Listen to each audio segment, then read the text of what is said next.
ଦେଖନ୍ତୁ ଜମିର ମୂଲ୍ୟ ସେମିତି ବଢ଼ି ବଢ଼ି ଯାଉଛି। ସହରାଞ୍ଚଳରେ ଜମିର ମୂଲ୍ୟ ଅହେତୁକ ବୃଦ୍ଧି ପାଉଛି ପ୍ରତ୍ୟେକ ଦିନ। ଗ୍ରାମାଞ୍ଚଳରେ ସେ ପରିମାଣରେ ମୂଲ୍ୟ ବୃଦ୍ଧି ବହୁତ କମ୍। ଆଉ ବେଞ୍ଚମାର୍କ ଭ୍ୟାଲୁଏସନ୍ ଯେଉଁଟା ପ୍ରକୃତରେ ସ୍ଥିରୀକୃତ ହୁଏ, ପ୍ରତ୍ୟେକ ଜିଲ୍ଲାରେ ସବ୍ କଲେକ୍ଟରମାନଙ୍କ ନେତୃତ୍ୱରେ ଗୋଟିଏ ରାଜସ୍ୱ କମିଟି ଅଛି, ଯେଉଁମାନେ ବିଗତ ଦିନର ବେଞ୍ଚମାର୍କ ଭ୍ୟାଲୁଏସନ୍ ये भितरे मार्केट रो गति, मार्केट रो दर वृद्धि एवं से अंचल विभिन्न जमीर ट्रांजेक्शन को आखि आगे रखिक विचार करती। जोटा विचार करती तार मध्य सर्वसाधारण अवगति ऑब्जेक्शन प्रोक्लामेशन होता है। तापर प्रस्ताव सब जिलापाल माध्यम राजस्व परिषद को आसता है एवं सरकार ताको अनुमोदन करें। ये भितर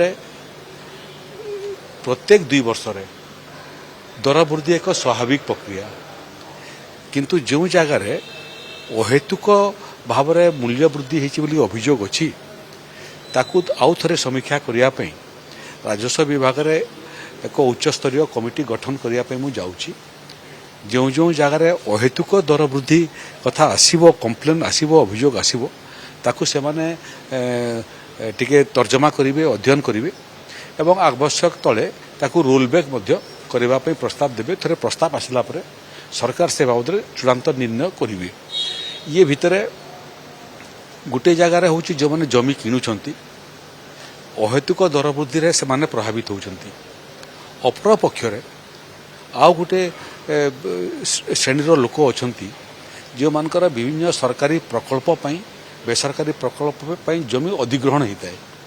से माने स्वाभाविक भाव में चाहती जे बेंचमार्क वैल्यूएशन वृद्धि हेले तांकर जमी अधिग्रहण हेले अधिक क्षतिपूरण पाइबे।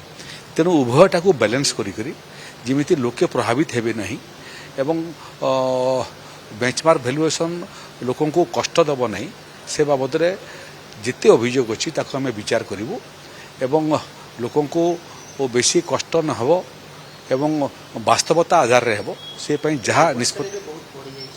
भुवनेश्वर तो सारा इंडिया सब बेसी रेट तो भुवनेश्वर प्लॉट रेट अच्छी। ये बेंचमार्क वैल्यूएशन पूर्व भुवनेश्वर रेट बोधे भारत वर्षर सबुठ अधिक, एटी अपार्टमेंट रेट सबुठ अधिक, फ्लाट रेट सबुठ अधिक। सेटा इंडिकेट करुच्ची जे भारत वर्षर अन्य सहर तुलन में भुवनेश्वर बेसी अग्रगति होउची।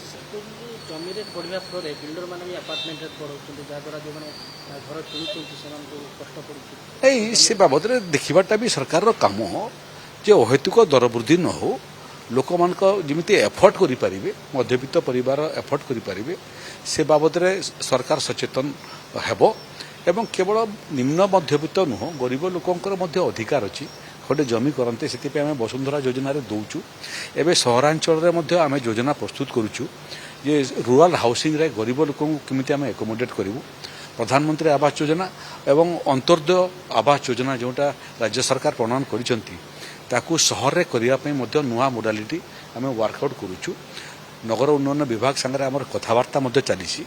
एठी समस्या होची ग्रामांचल 4 डिसिमिल जमी देवाई आम पाखे पर्याप्त जमी अच्छी एवं हिताधिकारी मानकर संख्या कम, किंतु सहरांचल हिताधिकारी संख्या बेसी एवं जमी परिमाण कम बांटिबापी।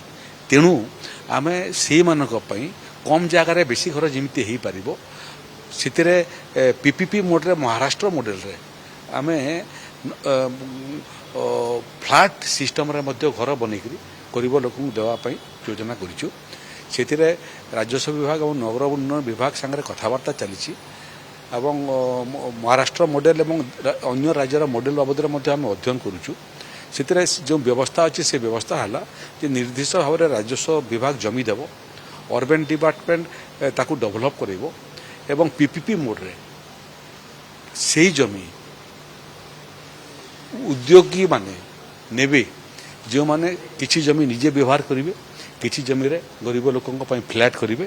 से प्रधानमंत्री आवास योजना हो कि अंत्योदय गृह योजना हो, जो पैसा अच्छी से पैसा कम पड़ तांको पई अधिक पैसा केमिति हेई पारिबो से बाबदरे मध्य रिसोर्सेस कोन मोबिलाइज करि पारिबो हम चिंता करूछु विभिन्न जिल्ला रे जोंठी डीएमएफ सीएसआर अछि ताकू मध्य हम इंटीग्रेट करिया पई चेष्टा करूछु लक्ष्य होउची जे सारा ओडिसा रे गरीब लोक सहर हो कि ग्रामांचल हो जमी खंडे मिलू एवं रहिबा योग्य आधुनिक घर खंडे मध्य समस्त हो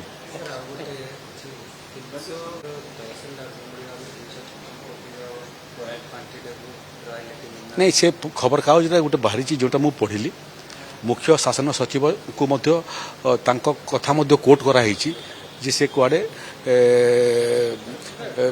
से ताको अध्ययन करने एजिंग रिपोर्ट ताको अध्ययन करने आपणकर अर्थ विभाग को है अर्थ विभाग सचिव संगे मोर कथबार्ता होती मुख्य शासन सचिव संगे कथा होती राजस्व सचिव संगे कथबार्ता होती एवं सेमाने कहवा कथा जे तहसीलदार अकाउंट को जोटा जाइए कहते तहसीलदार व्यक्तिगत अकाउंट को जाई नहीं तहसीलदार जो सरकारी अकाउंट सरकारी तहबिल जो अकाउंट सेठी को जाइए तेणु यार संपूर्ण रिपोर्ट प्रदान करने मु राजस्व विभाग अतिरिक्त शासन सचिव एवं डेवलपमेंट कमिशनर कम अतिरिक्त शासन सचिव एवं मुख्य शासन सचिव एवं अर्थ विभाग सचिव से निर्देश देछि जे एटा संपूर्ण अध्ययन करी यार संपूर्ण रिपोर्ट उपस्थापना करेंगे जदि ये कौन से अघटना घटी जो सरकारी नियमावली उल्लंघन हो सरकार पुणी बाहर कार्यानुष्ठान ग्रहण करने